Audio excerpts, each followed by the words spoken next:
Hello, in this video I'm going to show you how to take a project and export it to the Apple II and build it and run it in Apple Wind. So before we do that, let's take a look at the directories that are under Lantern and see what's in them, because that is where you need to put a lot of the stuff that you're going to need.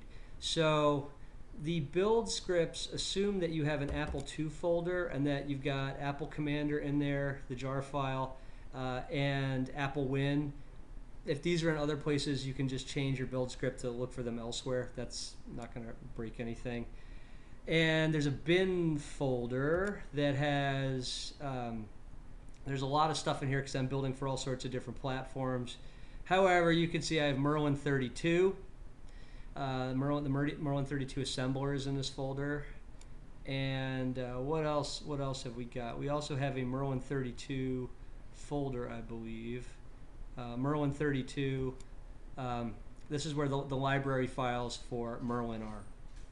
So there's a Merlin 32 folder under here. So again, if your folder's somewhere else, then you can just change the path to that stuff. Now, when I talk about changing the path, what exactly do I mean?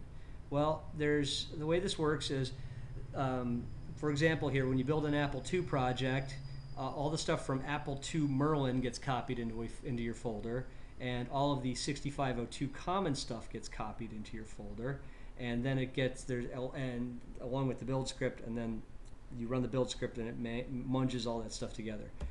In the Apple II Merlin folder, you'll see that we have skeletons or sort of templates for your build script. So there's a batch file and there's an SH file, and if you open this up, every time you build a new project, this file gets, every time you export your project, these files get copied into that directory. So if you wanted to, all right, let's look at build.sh. You can see that, or here's our build.bat. You can see that these things that are all caps, they get replaced with the disk image name of your project. So that's how that works. So if you want to change anything about the build scripts, change them in the Apple II Merlin folder. Don't change them in your projects folder, because you will probably want those changes to persist for all the projects that you do. So these things in Apple II Merlin, these are templates that get copied into your projects folder, and then the names get changed to be the disk image that you want. So let's build a project here. Export to Apple II, and what it did was it just wrote out all of the code for this project into a folder, a subfolder under wherever I was running Lantern out of. So this code ended up in a directory called cavein_Apple II. So the platform name gets appended to that because you could export your game out for any number of platforms. So let's go look in that cavein directory and see what's there. If I do an ls-lrt, you can see all of the source code for that project is here. It's all the stuff that's specific to this project, along with all of the common stuff that's common to the Apple II, as well as all of the stuff that's common to any game running on a 6502 processor. So all of that stuff, those three different things, all get dumped in here, and there's, along with the two scripts to build it. So if you let's look at build.sh. And you can see what it's doing is it's assuming that I have Merlin 32 in the bin folder, and that I have a Merlin 32 folder. So you may need to change these paths. Then so it does the assembly. Then it just renames the executable to be main.bin. Then we make a copy of a ProDOS disk and call it whatever you wanted your disk image name to be in Lantern, because there was a little field for where you could set your disk image name. And then what it does, this java.jar Apple Commander, blah, blah, blah. What this does is it takes your main.bin and it attaches it to your disk file and renames it to be game.bin. So your game is always going to be called game.bin, although you can change that if you want, if you're good with scripts.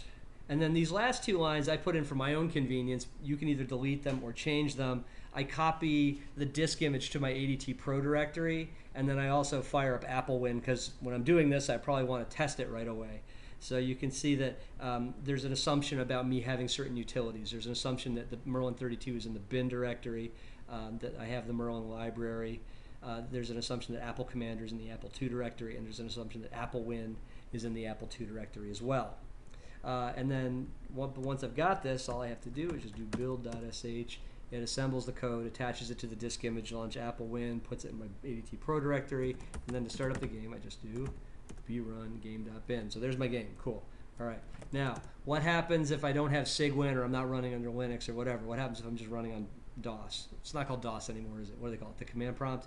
All right. Let's do that. So here's the same directory, just in a command shell, DOS prompt, PowerShell, whatever.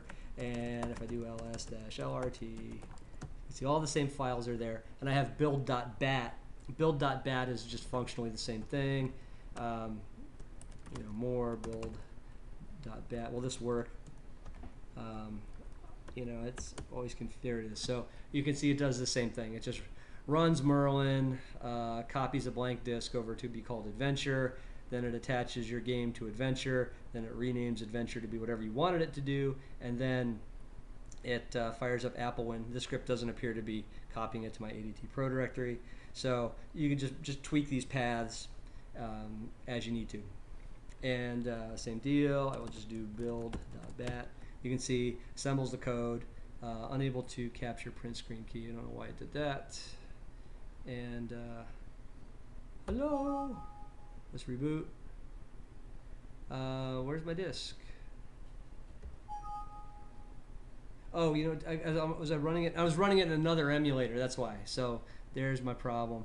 So that was why it blew up. But just to prove to you that it works. Boom, there it is. brun game.bin. So there you go. There's an assumption that you need to have certain tools in certain places. You can go into that Apple II Merlin directory, modify those scripts as you need to, and they will get copied into each project directory that gets created when you export a project. And then you can build these things with whatever, well, you can run them with whatever emulator you want, or you can copy them to your ADT Pro directory or not copy them to your ADT Pro directory. But there it is. There's the final step. You just have to have the right tools and the right directories, and that build script will do all the magic for you and build your file, assemble your file, attach it to the disk image, and launch the emulator. So there you go. That's the final step, the holy grail. I really am glad you've got this far, because that means you're about to be running a text adventure on your favorite retro computer, and what could be better than that? So, all right, well, thank you for watching, and if you need help with this, please feel to flag me down, email me, whatever. Thank you.